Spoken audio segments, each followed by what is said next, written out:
veñen de fora, os que nos visitan por primeira vez, un cumprimento especialísimo non só ao valedor de Malla e a toda a xente de Malla que nos acompaña, sino en xeral a toda a xente de Portugal que está nesta feira. Para nós, para Galicia, unha alianza estratégica en todos os sentidos e, polo tanto, tamén no que ten que ver co turismo especialmente, igual que agradecemos moitísimo a presencia, entendí por primeira vez,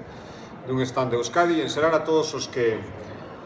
apostan por estar aquí, que tanto apostar como apostar por o resurdimento, por volver a todo aquilo que eu resumiría, non me quero repetir con todo o que se dixo aquí, en larga vida as feiras, que tanto como decir larga vida a vida que nos gustaba, a vida que de repente se nos arrebatou a todos, a que tivemos que renunciar sin esperarlo durante tantos meses, a que esperábamos con tanta ansia que volver outra vez, que podíamos estar celebrando esta feira, que podíamos volver a facer cousas que hai moi pouco tempo, non hai que remontarse ao principio da pandemia, hai 3-4 meses, 5 ou 6 como moito, nos parecían impensables, non sabíamos cando íbamos a poder volver a disfrutar das cousas que nos gustaban. Con todo o sentidiño do mundo, con toda a prudencia, creo que estamos no bo camiño e que se este facendo esta feira e que se estén